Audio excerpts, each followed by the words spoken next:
Hello बच्चों, कैसे हो आप लोग। आई होप आप लोग बढ़िया होंगे, बढ़िया से लेक्चर्स को अटेंड कर रहे होंगे और किसी भी लेक्चर्स को अटेंड करने में आपको प्रॉब्लम नहीं आ रही होगी। बच्चों, सबसे पहले आप लोगों को करना क्या होता है, जैसे कि हमारा यूट्यूब चैनल है कुमार प्रवीण, जहाँ उस पर क्लास 7 के सभी लेक्चर्स कंप्लीट हो चुके हैं, लगभग 3 चैप्टर उस पर रिमेनिंग है, तो वो भी हम जल्दी कंप्लीट करेंगे। आप लोगों को करना क्या है, किसी भी लेक्चर्स को देखिए, सीक्वेंस से देखिए, उसकी प्लेलिस्ट में जब जाओगे तो वहाँ पर उस चैप्टर के क्वेश्चन आंसर्स और नोट्स आपको प्रोवाइड करा दिए गए हैं पीडीएफ फॉर्मेट में, और वहाँ से देखे क्वेश्चन आंसर भी राइट कर सकते हो। बच्चों, प्रीवियस लेक्चर में हमने चैप्टर कंप्लीट किया था। आज हम एक न्यू चैप्टर स्टार्ट करेंगे, chapter number 11, class 7 science. Chapter का नेम है transportation in plants and animals, पौधे, पादप और जंतुओं में परिवहन, पादप और जंतुओं में परिवहन। आज हम इन सब चीज़ों को पढ़ेंगे। सबसे पहले तो बच्चों, आज हम इंट्रो पार्ट पढ़ते हैं। एक्चुअली में इसका मीन्स क्या होता क्या है ट्रांसपोर्टेशंस। तो मैं आपको एक एग्जांपल बताऊं। जैसे हम कोई सामान लेके आते हैं बाजार से, तो उसके लिए हमें हाथ, जैसे बहुत सारा सामान है, हम शादी विवाह कोई प्रोग्राम कर रहे हैं, हम सामान लेके आ रहे हैं, तो हम उन सभी सामानों को हाथ में नहीं ला सकते, हमें किसी न किसी चीज़ की हेल्प चाहिए। तो आप बोलोगे सर व्हीकल कर लेंगे, टैक्सी, ऑटो या कोई ट्रांसपोर्ट कर लेते हैं, पिकअप वगैरह हम कर लेते हैं और उसमें सामान को लोड करके अपने घर तक हम पहुँचाएंगे। क्या समझे, आपको किसी न किसी चीज़ की ज़रूरत पड़ी, सामान को एक जगह से दूसरी जगह तक पहुंचाने के लिए आपको ट्रांसपोर्ट का जरिया लेना पड़ा, परिवहन के साधनों का उपयोग करना पड़ा।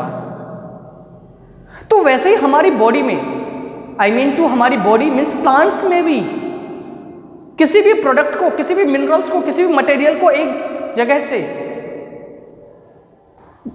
दूसरी जगह तक पहुंचाने के लिए वहाँ भी हेल्प की जरूरत पड़ती है। जैसे ब्लड है, अब हमारे बॉडी से लेके, सर से लेके पैर तक पहुँचाना हो तो हमें किसी न किसी चीज़ की जरूरत पड़ेगी, ट्रांसपोर्ट चाहिए।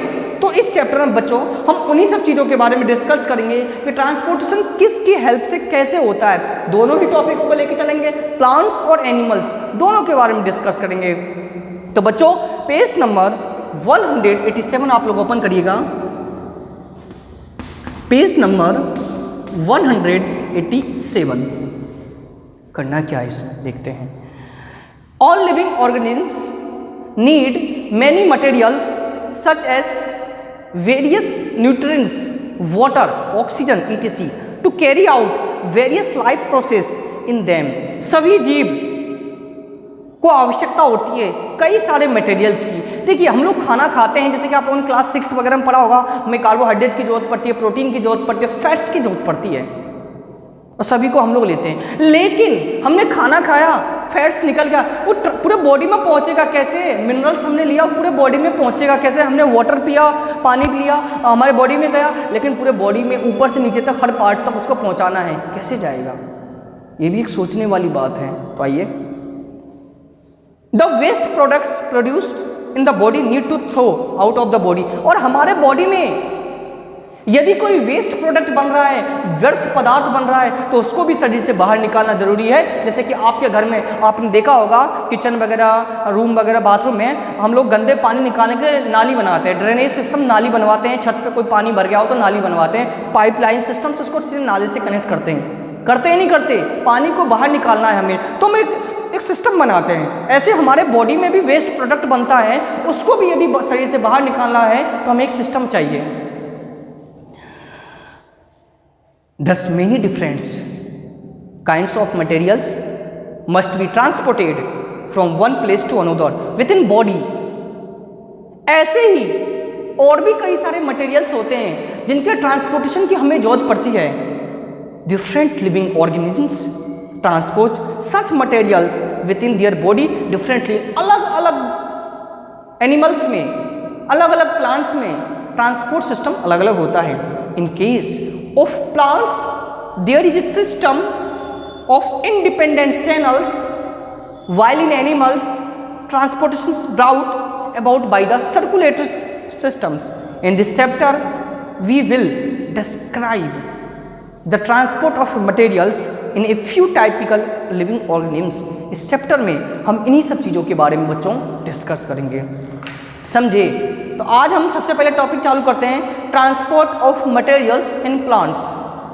इन this chapter on food you have studied at water required और food manufacture by the plants is absorb from the soil through the root system and. हम पौधों की बात करते हैं, पौधों में आपको पता है हम वाटर देते हैं, कहाँ पर देते हैं, सॉइल में देते हैं, मिट्टी में देते हैं। हम तो पानी मिट्टी में दे रहे हैं, सॉइल में दे रहे हैं, तो प्लांट्स के हर पार्ट में कैसे पहुंच रहा है। मन में आता है क्वेश्चन कि आखिरकार ऐसा क्या है रूट्स, हमें ये पता है रूट्स एब्जॉर्ब करती है, लेकिन रूट्स एब्जॉर्ब करके वो पानी को प्लांट्स के हर पार्ट तक कैसे पहुंचा रही है। तो इसके लिए रूट सिस्टम मैकेनिज्म किया गया, जड़ों के द्वारा वो पानी पौधे के हर पार्ट तक पहुंचता है। The food synthesize in leaves, और ये भी पता है कि भोजन कहाँ बनता है, पौधों में, पत्तियों में बनता है। हमने चैप्टर नंबर 1 में इस सब चीज़ों को पढ़ा था। The water absorb from the soil through the root system has a move upward the plant part and food synthesize in the leaves has to be carried to other plant parts. This method and transport different plants very.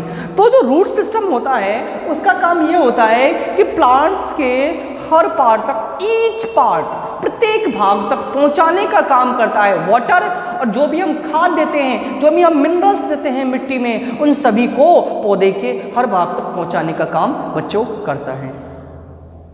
तो ये मैंने आज आपको थोड़ा सा intro part बताया, I hope आप लोगों के समझ में भी आएगा। हमने इंट्रोडक्शन की बात करी, हमने transport of materials in plants की बात करी, और भी कई सारी चीज़ें हैं जिनको बच्चों हम नेक्स्ट लेक्चर में डिस्कस करेंगे। तो आप लोगों को करना क्या है, लेक्चर्स को अच्छे से देखना है, सीक्वेंस से देखिए। जब भी लेक्चर देखते हो तो कमेंट बॉक्स में अपना नाम लिखें और वीडियो को लाइक करें। जिस भी मोबाइल फ़ोन में आप देखते हो वहाँ पर चैनल को सब्सक्राइब करें। सो बच्चों आज का इतना ही काफ़ी। Thank you students, thank you for watching this video and attend this session.